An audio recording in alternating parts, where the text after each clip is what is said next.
स्वागत है दोस्तों। हिंदी साहित्य की महामैराथन क्लास की श्रृंखला 2 में हम सभी आज यहाँ पर मार्च के अंतर्गत जितने भी प्रश्न हमने प्रैक्टिस सेट के पढ़े हुए थे उन सभी का पूरा कलेक्शन आपको इस वीडियो में मिलेगा। हमारा जो पिछला वीडियो था उस वीडियो में हमने पूरे 35 प्रश्नों को हल किया हुआ था और आज के इस वीडियो में भी हिंदी साहित्य के महत्वपूर्ण 35 प्रश्नों को हम हल करेंगे। ये सभी प्रश्न बहुत उपयोगी हैं। TGT, PGT, assistant professor, UGC net सभी की दृष्टि से बहुत उपयोगी सिद्ध होंगे। तो शुरुआत करते हैं अपने पहले प्रश्न से। पहला प्रश्न है, झरि लागे महलिया गगन गहराए, यह पंक्ति किस कवि की है? ऑप्शन मलूकदास, कबीरदास, रैदास, धर्मदास। तो इसका सही उत्तर क्या होगा? इसका सही उत्तर होगा धर्मदास। झरि लागे महलिया गगन गहराए ये धर्मदास जी का काव्य पंक्ति है और धर्मदास जी कबीरदास जी के प्रधान शिष्यों में थे, ये आपको ध्यान रखना है। कबीरदास जी की मृत्यु सन 1518 ईस्वी के बाद उनकी गद्दी के उत्तराधिकारी यही थे, धर्मदास जी। ठीक है, धर्मदास ने पूर्वी भाषा का ही व्यवहार किया हुआ है। ये सारे तथ्य शुक्ल जी की पुस्तक में लिखे हुए हैं। तो ये पंक्ति आपको ध्यान रखनी है, झरि लागे महलिया गगन गहराए, ये धर्मदास जी हैं। ठीक है, अगला प्रश्न देखते हैं।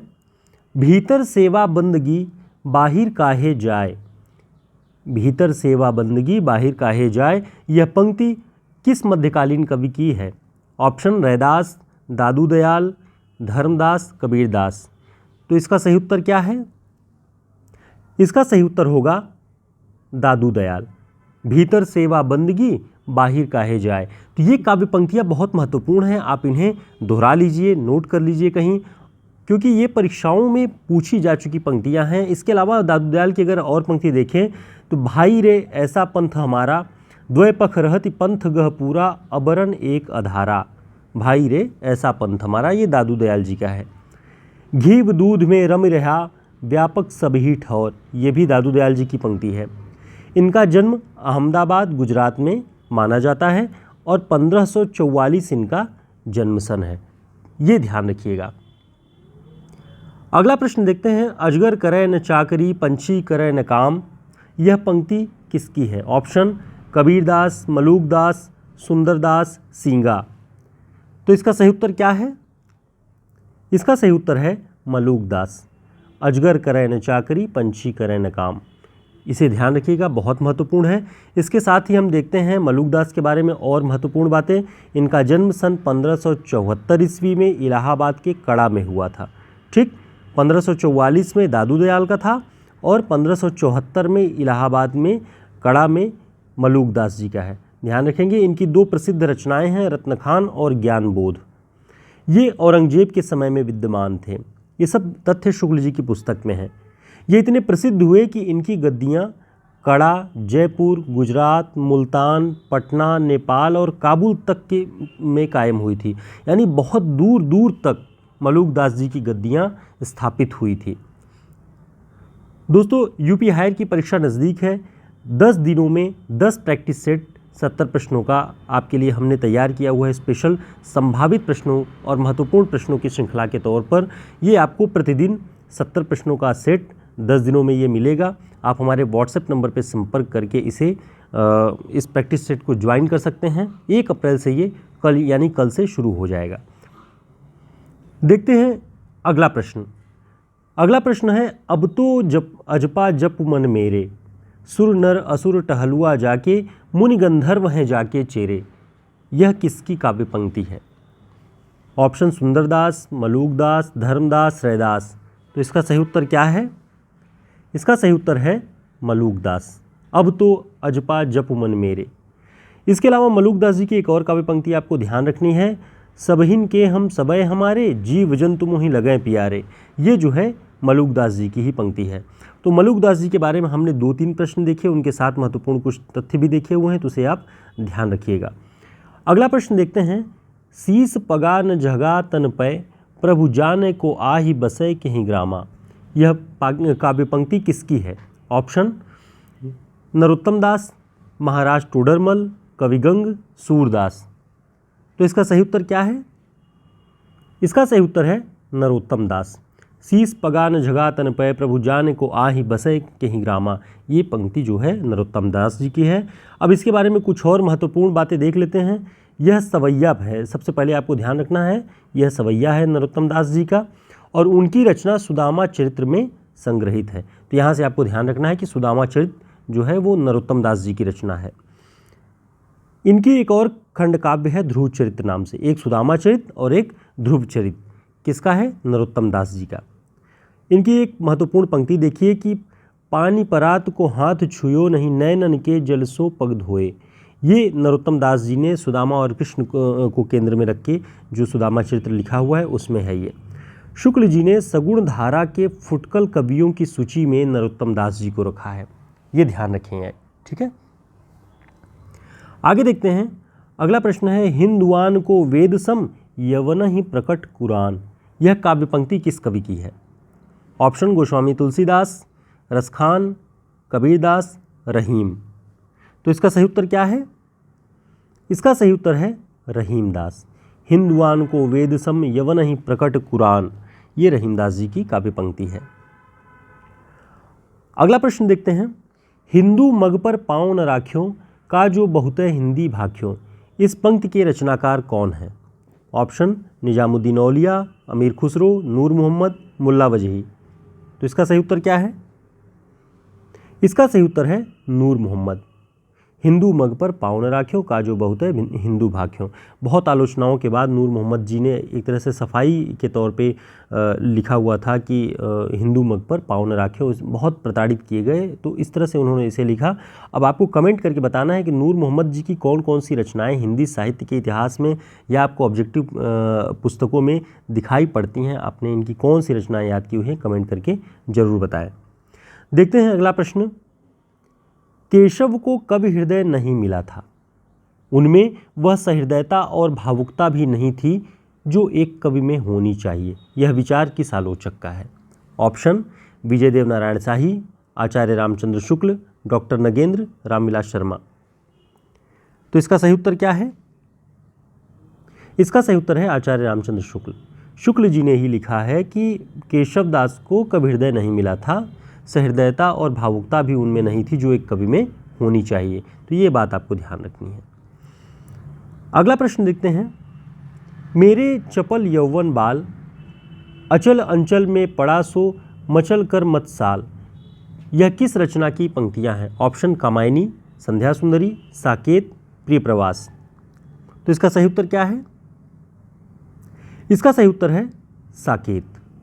साकेत में ये उर्मिला का कथन है। उर्मिला कहती है मेरे चपल यौवन बाल अचल अंचल में पड़ा सो मचल कर मत साल। तो ये आपको ध्यान रखना है कि ये साकेत की पंक्ति है। साकेत के बारे में देखते हैं कि साकेत 1931 में प्रकाशित हुआ और उसके 9वें सर्ग में विरहिणी उर्मिला का ये गीत है। यौवन को बच्चे के रूप में संबोधित किया गया है। ठीक है, कमेंट करके जरूर बताएं कि साकेत में कितने सर्ग हैं। ये आपकी जानकारी भी साथ साथ में हम यहाँ परखते हुए चलते हैं। तो जिन्हें जानकारी हो साकेत में कितने सर्ग हैं जरूर बताएं। अगला प्रश्न देखते हैं। कामायनी में यौवन चपल शिशु है और लज्जा उसकी क्या है? ऑप्शन दासी, पथगामिनी, देवी, धाय। तो इसका सही उत्तर क्या है? इसका सही उत्तर है धाय। कामायनी में जयशंकर प्रसाद जी ने यौवन को चपल शिशु कहा है और लज्जा उसकी धाय की तरह है जो उसे सिखाती है, समझाती है। तो ये लज्जा सर्ग में है और लज्जा सर्ग की पंक्ति से ध्यान रखिएगा। मैं उसी चपल की धात्री हूँ। कौन चपल? यौवन जो चपल है। मैं उसी चपल की धात्री हूँ, गौरव महिमा सिखलाती हूँ, ठोकर जो लगने वाली है उसको धीरे से समझाती। तो ये जो है लज्जा सर्ग के अंतर्गत है और धाय के रूप में लज्जा आती है, इसे ध्यान रखिएगा। अगला प्रश्न है। राम तुम्हारा वृत्त स्वयं ही काव्य है, कोई कवि बन जाए सहज संभाव्य है। यह पंक्तियां किसकी हैं? ऑप्शन नरेश मेहता, सूर्यकांत त्रिपाठी निराला, कुंवर नारायण, मैथिली शरण गुप्त। तो इसका सही उत्तर क्या है? इसका सही उत्तर है मैथिली शरण गुप्त। ये मैथिली शरण गुप्त की काव्य पंक्तियां हैं। किस रचना से हैं ये आप कमेंट करके बताएं। जो लोग यूपी हायर की परीक्षा की तैयारी कर रहे हैं उन्हें ये जरूर जानना चाहिए कि मैथिली शरण गुप्त की किस रचना से ये पंक्ति है। तो कमेंट करके आप जरूर बताइएगा। अगला प्रश्न देखते हैं, उज्ज्वल वरदान चेतना का सौंदर्य जिसे सब कहते, जिसमें अनंत अभिलाषा के सपने सब जगते रहते, यह किस कवि की काव्य पंक्तियाँ हैं? ऑप्शन में है रामधारी सिंह दिनकर, मैथिली शरण गुप्त, सुमित्रानंदन पंत, जयशंकर प्रसाद। तो इसका सही उत्तर क्या है? इसका सही उत्तर है जयशंकर प्रसाद। उज्ज्वल वरदान चेतना का सौंदर्य जिसे सब कहते, जिसमें अनंत अभिलाषा के सपने सब जगते रहते। तो इसे ध्यान रखिएगा, यह काव्य पंक्ति जयशंकर प्रसाद की कामायनी के लज्जा सर्ग से है। बहुत महत्वपूर्ण है, लज्जा सर्ग आपके पाठ्यक्रम में है, इसलिए आपको इसे ध्यान रखना होगा। अगला प्रश्न है, अच्छी हिंदी तो बस एक व्यक्ति लिखता था, बाल मुकुंद गुप्त। यह कथन किस आलोचक का है? ऑप्शन आचार्य रामचंद्र शुक्ल, आचार्य महावीर प्रसाद द्विवेदी, आचार्य हजारी प्रसाद द्विवेदी, श्याम सुंदर दास। तो इसका सही उत्तर क्या है? इसका सही उत्तर है आचार्य महावीर प्रसाद द्विवेदी। आचार्य महावीर प्रसाद द्विवेदी जी बाल मुकुंद गुप्त से बहुत विवाद, साहित्यिक विवाद, उस तरह के व्यक्तिगत विवाद नहीं, साहित्यिक विवाद होने के बावजूद उनकी बड़ी प्रशंसा करते हैं और लिखते हैं कि अच्छी हिंदी अगर कोई एक व्यक्ति लिखता था तो बाल मुकुंद गुप्त। आगे हम देखेंगे कि कौन कौन से विवाद इन दोनों के बीच में रहे हैं, बहुत प्रसिद्ध हैं साहित्य की दृष्टि से। भाषा और व्याकरण लेख में प्रयुक्त अनस्थिरता शब्द को लेकर दोनों के बीच में साहित्यिक विवाद भी रहे। किसके किसके बीच? आचार्य महावीर प्रसाद द्विवेदी और बाल मुकुंद गुप्त, इन दोनों के बीच में। अगला प्रश्न है, आत्माराम की टेटे और कल्लू अलहैत का प्रसंग किनके बीच साहित्यिक विवाद के रूप में जाना जाता है? आत्माराम की टेटे और कल्लू अलहैत किसके बीच था? ऑप्शन महावीर प्रसाद द्विवेदी और बालकृष्ण भट्ट, रामविलास शर्मा और नामवर सिंह, बाल मुकुंद गुप्त और महावीर प्रसाद द्विवेदी, भातेंदु और प्रताप नारायण मिश्र। इसका सही उत्तर क्या है? इसका सही उत्तर है बाल मुकुंद गुप्त और महावीर प्रसाद द्विवेदी। यही वो प्रसंग था जिसमें भाषा और व्याकरण निबंध में प्रयुक्त अनस्थिरता शब्द को लेकर के विवाद उठा और आत्माराम की टेटे और कल्लू अलहैत नाम से महावीर प्रसाद द्विवेदी जी ने कई सारे लेख लिखे। व्यंग्यात्मक लहजे में ही साहित्यिक विवाद ये चलता रहा दोनों के बीच में, इसे आपको ध्यान रखना है। ठीक, ये पॉइंट्स आप ध्यान रखें। महावीर प्रसाद द्विवेदी के निबंध भाषा और व्याकरण में प्रयुक्त अनस्थिरता शब्द को लेकर विवाद उठा। बाल मुकुंद गुप्त के प्रत्युत्तर में द्विवेदी जी ने सरगव नरक ठिकाना ना ही शीर्षक से लेख लिखा। तो कई बार परीक्षाओं में पूछा गया है कि सरगव नरक ठिकाना ना ही नामक लेख किसने लिखा था? तो महावीर प्रसाद द्विवेदी जी ने। किसके प्रत्युत्तर में लिखा था? बाल मुकुंद गुप्त जी के लेख के उत्तर में। अगला प्रश्न है, इस धारा सा ही जग का क्रम, शाश्वत इस जीवन का उद्गम, शाश्वत है गति शाश्वत संगम। यह काव्य पंक्तियां किस कविता की हैं? ऑप्शन में है परिवर्तन, नौका विहार, संध्या, एक तारा। तो इसका सही उत्तर क्या है? इसका सही उत्तर है नौका विहार। ये काव्य पंक्ति नौका विहार कविता की है। ध्यान रखना है, इस धारा सा ही जग का क्रम, शाश्वत इस जीवन का उद्गम, शाश्वत है गति शाश्वत संगम, ये सुमित्रानंदन पंत जी की नौका विहार कविता है। अगला प्रश्न है, कहो एकाकिनी कौन। इस पंक्ति में पंत जी ने एकाकिनी शब्द किसके लिए प्रयुक्त किया है? ऑप्शन प्रकृति के लिए, नायिका के लिए, संध्या के लिए, नौका के लिए। तो इसका सही उत्तर क्या होगा? इसका सही उत्तर है संध्या के लिए। कहो एकाकिनी कौन, कहो रूपस तुम कौन, इस तरह की जो वहाँ पे संबोधन किया हुआ है पंत जी ने संध्या कविता में, संध्या के लिए किया है, इसे ध्यान रखना है। जो कविताएं पाठ्यक्रम में लगी हुई हैं यूपी हायर के, उन कविताओं से कैसे प्रश्न बन सकते हैं, इन नमूनों को देख के आप एग्जाम्पल के रूप में देख सकते हैं कि किन कविताओं को कैसे आपको पढ़ना है और कहाँ किस पॉइंट को नोट करना है। दोस्तों, जिन लोगों ने इस सूचना को नहीं देखा है वो देख लें। 1 अप्रैल 2025 से 10 दिन यानी 10 अप्रैल तक हम ये 70 प्रश्नों का प्रैक्टिस सेट आपके लिए, प्रतिदिन 70 प्रश्नों का 10 प्रैक्टिस सेट लेकर के हम मौजूद रहेंगे। आप ज्वाइन करना चाहते हैं तो हमारे व्हाट्सएप नंबर पर संपर्क कर सकते हैं और इन प्रैक्टिस सेट के माध्यम से अपनी अब तक की तैयारी जांच सकते हैं। सभी प्रश्न बहुत उपयोगी और संभावित किस्म के हैं, तो इसे ज्वाइन कर सकते हैं आप। अगला प्रश्न है, एकाकीपन का अंधकार, दुस्सह है इसका मूक भार, इसके विषाद का रे न पार। एकाकीपन के अंधकार की पीड़ा किस कविता में है? ऑप्शन मैं नीर भरी दुख की बदली, कामायनी, नौका विहार, एक तारा। तो इसका सही उत्तर क्या है? इसका सही उत्तर है एक तारा। सुमित्रानंदन पंत जी की कविता एक तारा है, उसमें उन्होंने ये पंक्ति लिखी है कि एकाकीपन का अंधकार दुस्सह है इसका मूक भार, इसके विषाद का रे न पार। अब इसके बारे में और महत्वपूर्ण इस कविता के बारे में देख लीजिएगा। एक तारा कविता पाठ्यक्रम में है। पंत जी ने इस तारे को अकलुष, जिसमें कोई कालिमा नहीं है, अनिद्य, जिसमें नींद नहीं है, पूरी रात जागता है, मूर्तिमान ज्योतित विवेक कहा है, आसमान में विचरता मुक्तमीन भी कहा है इसे। तो ऐसे प्रश्न कभी बन जाएं कि सुमित्रानंदन पंत जी ने एक तारा कविता में मुक्तमीन किसे कहा है, या एक तारा को क्या कहा है, तो मुक्तमीन भी कहा है। मुक्तमीन से आशय है कि पूरे आकाश रूपी समुद्र में अकेली मछली की तरह वो एक तारा जो शाम को पश्चिम की दिशा में दिखाई पड़ता है, वो तैर रहा है, इकलौता। अगला प्रश्न है, भारतेंदु हरिश्चंद्र के साहित्यिक गुरु कौन थे? ऑप्शन दयानंद सरस्वती, गोपाल कृष्ण गिरधर दास, राजा शिव प्रसाद सितारे हिंद, राजा लक्ष्मण सिंह। तो इसका सही उत्तर क्या है?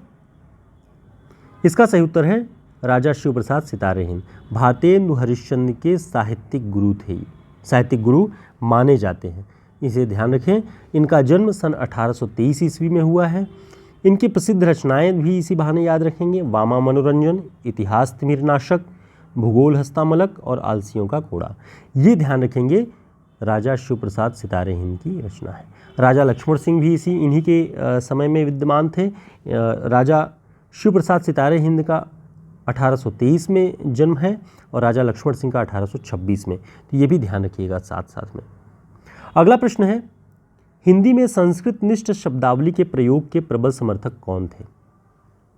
तो ये सारे ऑप्शन आप देख रहे होंगे, इसमें सही उत्तर है राजा लक्ष्मण सिंह। राजा लक्ष्मण सिंह हिंदी भाषा में संस्कृत निष्ठ शब्दावली के प्रयोग के प्रबल समर्थक थे, ठीक है। और राजा शिव प्रसाद सितारे हिंद उर्दू और अरबी वगैरह के मिश्रित जो शब्द थे हिंदी भाषा में, उसके पक्षधर थे। तो कभी भी पूछे संस्कृत निष्ठ शब्दावली के प्रबल समर्थक राजा लक्ष्मण सिंह, 1826 में इनका जन्म हुआ है। इन्होंने कालिदास की रचनाओं का हिंदी में अनुवाद भी किया है। कौन? राजा लक्ष्मण सिंह ने। शकुंतला नाम से 1862 में, रघुवंश 1878, मेघदूत 1882, इन तीनों रचनाओं का उन्होंने हिंदी में अनुवाद किया हुआ है। अगला प्रश्न देखते हैं, प्रेमचंद की किस कहानी में न्यायप्रियता के आदर्श को स्थापित किया गया है? तो इसका सही उत्तर है पंच परमेश्वर। प्रेमचंद की पंच परमेश्वर कहानी में न्यायप्रियता के आदर्श को स्थापित किया गया है। अगला प्रश्न है, महीप सिंह किस कहानी आंदोलन के प्रवर्तक माने जाते हैं? ऑप्शन सक्रिय कहानी, सचेतन कहानी, समांतर कहानी, नई कहानी। तो इसका सही उत्तर क्या है? इसका सही उत्तर है सचेतन कहानी, ठीक है। एक किसी स्टूडेंट ने कमेंट करके इसके बारे में ट्रिक बताई थी कि सिंह को देखकर सचेत हो जाना, तो एक तरह से महीप सिंह और सचेतन कहानी आंदोलन, इन दोनों को याद करने का एक ट्रिक हो सकता है। बहुत अच्छी ट्रिक उन्होंने सुझाई थी। इसके साथ ही देखते हैं नई कहानी आंदोलन। नई कहानी आंदोलन के प्रवर्तक कौन माने जाते हैं? मोहन राकेश, राजेंद्र यादव और कमलेश्वर। इन तीनों का नाम नई कहानी के लिए आता है और 1956 में ये कहानी आंदोलन चला। सचेतन कहानी महीप सिंह 1964। समांतर कहानी कमलेश्वर इसके प्रवर्तक माने जाते हैं 1972। सक्रिय कहानी राकेश वत्स और ये 1979 ईस्वी में। तो ये कहानी आंदोलनों के बारे में भी साथ में आप जानते रहेंगे तो आसान होगा। अगला देखते हैं, समांतर कहानी का आरंभ किस पत्रिका से माना जाता है? ऑप्शन सारिका पत्रिका, आधार, मंच, हंस। किस पत्रिका से माना जाता है? समांतर कहानी का आरंभ सारिका पत्रिका से माना जाता है और समांतर कहानी आंदोलन के प्रवर्तक का नाम कमलेश्वर, 1972 में। हमने ऊपर ही पढ़ा हुआ है इसे, इसलिए ध्यान रखें। साथ ही कमलेश्वर के एक उपन्यास का नाम ध्यान रखें, कितने पाकिस्तान। आप सभी जानते हैं, लेकिन इसके प्रकाशन वर्ष को भी ध्यान रखें, 2000 में। और इस उपन्यास को साहित्य अकादमी का पुरस्कार मिला 2003 में, यानी 2000 में प्रकाशित हुआ है, 2003 में इसे साहित्य अकादमी का पुरस्कार मिला हुआ है। अगला प्रश्न है, निम्न में से कौन सा नाटक 6 अंकों में लिखा गया है? तो इसका सही उत्तर क्या है? इसका सही उत्तर है अंधेर नगरी। अंधेर नगरी नाटक जो है वो 6 अंकों में लिखा गया है। अब बाकी जितने नाटकों के नाम दिए हैं वो कितने अंक हैं उनमें देख लेते हैं। अंजो दीदी में केवल 2 अंक है और दोनों अंकों के बीच में जो अंतराल है वो 20 वर्षों का है। ठीक है, इसे ध्यान रखना है। अंजो दीदी नाटक में 2 अंक हैं और दोनों अंकों के बीच में 20 वर्षों का अंतराल है। चंद्रगुप्त नाटक में 4 अंक हैं, अंधा युग में 5 अंक हैं और अंधेर नगरी में 6 अंक हैं। इन सारे नाटकों के अंकों की बात हमने इसलिए की कि ये सारे नाटक आपको यूपी हायर के पाठ्यक्रम में लगे हुए मिल जाएंगे। साथ ही ये सारे नाटक आपको जितने भी असिस्टेंट प्रोफेसर भर्ती परीक्षा होती है जिस भी स्टेट की, उन सब में ये लगभग मिल ही जाते हैं। तो इसलिए इनके अंकों की संख्या अगर आप ध्यान रख लेंगे तो आसान रहेगा आपके लिए। अगला प्रश्न है, निम्न नाटकों का उनके अंकों के आधार पर क्रम लगाइए। नाटकों के नाम हैं आषाढ़ का एक दिन, अंजो दीदी, अंधेर नगरी और अंधा युग। तो इनका हमने ऊपर अभी जिक्र भी किया। अगर इसे आप सेट करेंगे तो किस तरह से करेंगे? आषाढ़ का एक दिन, अंजो दीदी, अंधेर नगरी और अंधा युग। तो इसका जो सही उत्तर होगा वो होगा सी, यानी JILK, JILK।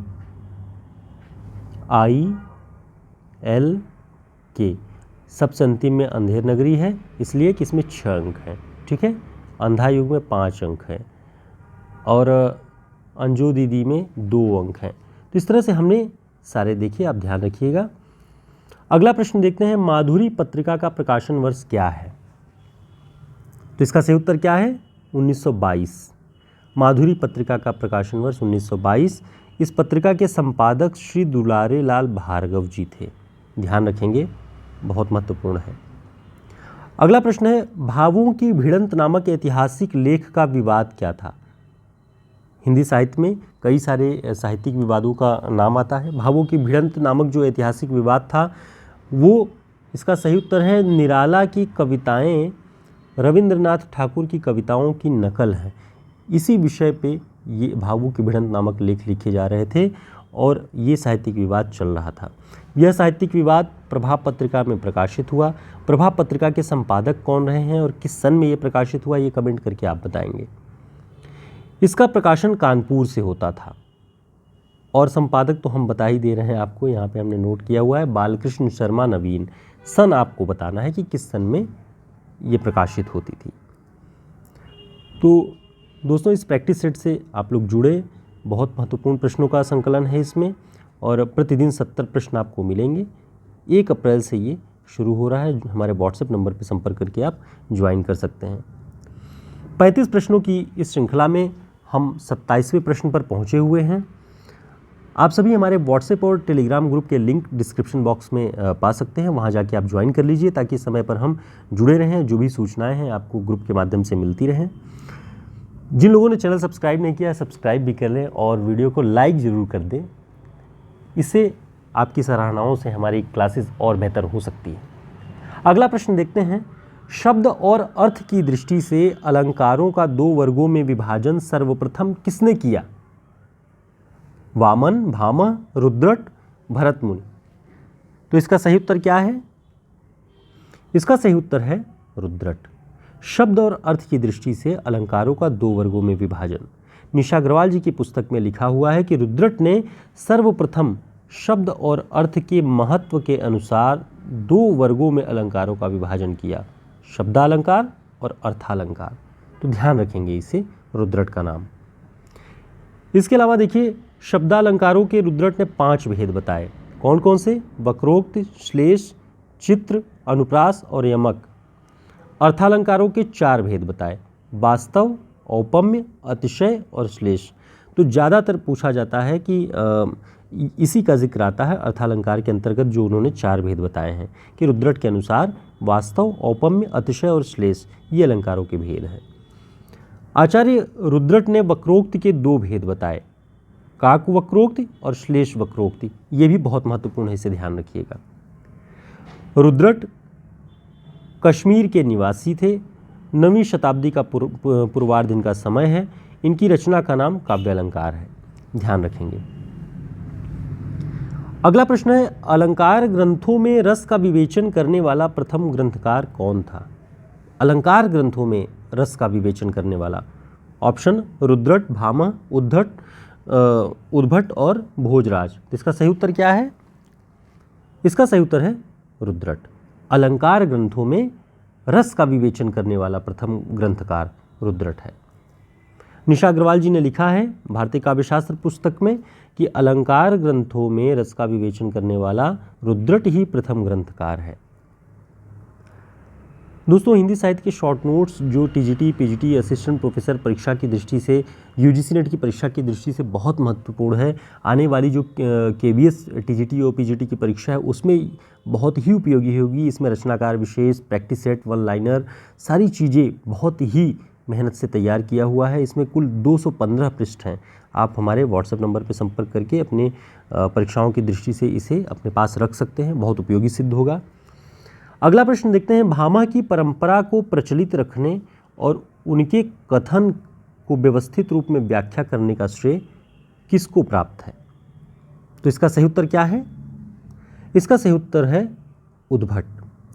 भामह की जो परंपरा थी उसको प्रचलित रखने और उनके कथनों की व्यवस्थित व्याख्या करने का श्रेय इन्हीं को प्राप्त है, ध्यान रखेंगे। इस दृष्टि से अलंकार संप्रदाय के महत्वपूर्ण आचार्यों में भामह, उद्भट का नाम आता है। आचार्य भरत मुनि ने अलंकारों के कितने भेद बताए हैं? ये आप सभी जानते हैं और बहुत महत्वपूर्ण है। ऑप्शन 8, 4, 6, 10। तो इसका सही उत्तर है 4। आचार्य भरत मुनि ने अलंकारों के 4 भेद बताए हैं, रस के 8 भेद बताए हैं। तो इस तरह से इसे भी ध्यान रखेंगे। भरत मुनि ने अपने नाट्यशास्त्र में जिन 4 अलंकारों का उल्लेख किया वो कौन कौन से हैं? उपमा, रूपक, यमक, दीपक। इसे याद रखें, उपमा, रूपक, यमक, दीपक। अगला प्रश्न, तत्वों के आधार पर अलंकारों का वर्गीकरण करने का श्रेय उद्भट को जाता है। उन्होंने संपूर्ण अलंकारों को कितने वर्गों में विभाजित किया? सीधा सीधा ये भी पूछ सकता है कि उद्भट ने अलंकारों को कितने वर्गों में विभाजित किया। तो इसका सही उत्तर क्या है? इसका सही उत्तर है 6। उद्भट ने कुल अलंकारों की जो संख्या मानी है वो 40 मानी है और इन 40 को 6 वर्गों में उन्होंने विभाजित किया है। ठीक है, इसके अलावा देखते हैं कि विभिन्न आचार्यों ने अलंकारों की संख्या को कितना निर्धारित किया है। भरत मुनि 4 मानते हैं, भामह 38 मानते हैं, उद्भट 40 अलंकारों की संख्या बताते हैं, रुद्रट 51, भोजराज 71, रुय्यक 75, जयदेव 87 और अप्पय दीक्षित तक पहुँचते पहुँचते ये अलंकारों की संख्या 120 मानी जाती है। ठीक है, अगला प्रश्न है, मुख्यार्थ हतिर्दोषौ कहकर काव्यदोष को परिभाषित करने वाले आचार्य कौन है? ऑप्शन दंडी, मम्मट, भरत मुनि, विश्वनाथ। तो इसका सही उत्तर क्या है? इसका सही उत्तर है मम्मट। मम्मट ने कहा कि मुख्यार्थ को हत दे, उसको नष्ट कर दे, वह काव्यदोष कहलाता है। ठीक है, मुख्य अर्थ के अपकर्षक को दोष कहा जाता है। मम्मट के ग्रंथ का नाम ध्यान रखेंगे, काव्य प्रकाश। ये तथ्य गलत है। मम्मट ध्वनि विरोधी नहीं बल्कि ध्वनि के पुष्टिकारक यानी उसको पुष्टि प्रदान करने वाले आचार्य थे, ध्यान रखेंगे। और मम्मट का समय 11वीं शताब्दी का उत्तरार्ध है। अगला प्रश्न है, दशरूपक नामक ग्रंथ के रचनाकार कौन है? तो इसका सही उत्तर है धनंजय। दशरूपक ग्रंथ धनंजय का है। इनका समय 10वीं शताब्दी का उत्तरार्ध है। अभी हमने मम्मट का देखा 11वीं शताब्दी का उत्तरार्ध, उनसे पहले धनंजय का नाम 10वीं शताब्दी का उत्तरार्ध। धनंजय का नाम ध्वनि विरोधी आचार्य के रूप में लिया जाता है। अगला प्रश्न है, रसापकर्षका दोषाः, रस का अपकर्षण करने वाले को काव्यदोष कहा जाता है। यह किसका कथन है? तो इसका सही उत्तर है आचार्य विश्वनाथ। हमने ऊपर देखा मम्मट कहते हैं मुख्य अर्थ के अपकर्षक को दोष कहते हैं, यहाँ आचार्य विश्वनाथ कह रहे हैं कि रस के अपकर्षक को दोष कहते हैं, यानी रस की प्रतीति में जो बाधक बनते हैं वे काव्यदोष कहलाते हैं। आचार्य विश्वनाथ के ग्रंथ का नाम ध्यान रखेंगे साहित्य दर्पण, और इनका समय 14वीं शती का पूर्वार्ध। तो इतनी बातें एक प्रश्न के बहाने आप तैयार कर सकते हैं। एक प्रश्न के बहाने कई सारे प्रश्न आपके तैयार होते हैं। दोस्तों, हमने लगभग 34 प्रश्न पूरे आज के इस प्रैक्टिस सेट में देखा और अंतिम प्रश्न हमारा है, इसे हम हल करेंगे और आप जुड़े रहें, बने रहें। जो भी आपकी राय हो, कैसा लगा ये प्रैक्टिस सेट ज़रूर बताएं। अगला प्रश्न है हमारा अंतिम, यद्यपि सुजात सुलक्षणी सुवर्ण सरस सुवित लिखकर अलंकार का महत्व बताने वाले आचार्य कौन है? ऑप्शन कविदेव, कवि भिखारीदास, कवि केशवदास, कवि भूषण। तो इसका सही उत्तर क्या है? इसका सही उत्तर है कवि केशवदास। यद्यपि सुजात सुलक्षणी सुवर्ण सरस सुवित। अगली पंक्ति इसी की है, भूषण बिनु न विराजई कविता वनिता मित। और इसी के साथ ध्यान रखेंगे केशवदास जी का जन्म सन क्या है? 1555 ईस्वी। तो दोस्तों ये आज हमारा 35 प्रश्नों का ये प्रैक्टिस सेट, जो 35 प्रश्नों के बहाने हमने लगभग 150 से 200 पॉइंट नए जाने और एक साथ तैयारी की। ये आधे घंटे की क्लास आपके लिए बहुत महत्वपूर्ण होगी। अलग अलग विषयों से, काव्यशास्त्र से भी, उपन्यासों से भी, पाठ्यक्रम में लगी हुई रचनाओं पर आधारित भी हमने सारे प्रश्नों को हल किया। उम्मीद है आपकी परीक्षाओं की दृष्टि से बहुत उपयोगी होगा और आपके रिवीजन में बहुत मदद करेगा। आप हमारे प्रैक्टिस सेट की जो श्रृंखला है हमने शुरू की हुई है, कल से शुरू होने वाली है, उससे जुड़ सकते हैं। काफ़ी उपयोगी होगा आपके लिए और अपनी परीक्षाओं की तैयारी की जांच भी आप कर सकते हैं। हमारे व्हाट्सएप नंबर पर संपर्क कर लेंगे और इसे ज्वाइन कर सकते हैं। प्रतिदिन आपको ग्रुप में 9 बजे ये प्रैक्टिस सेट उपलब्ध हो जाएंगे। फिर मिलते हैं एक नई क्लास में, तब तक के लिए नमस्कार, शुभकामनाएं।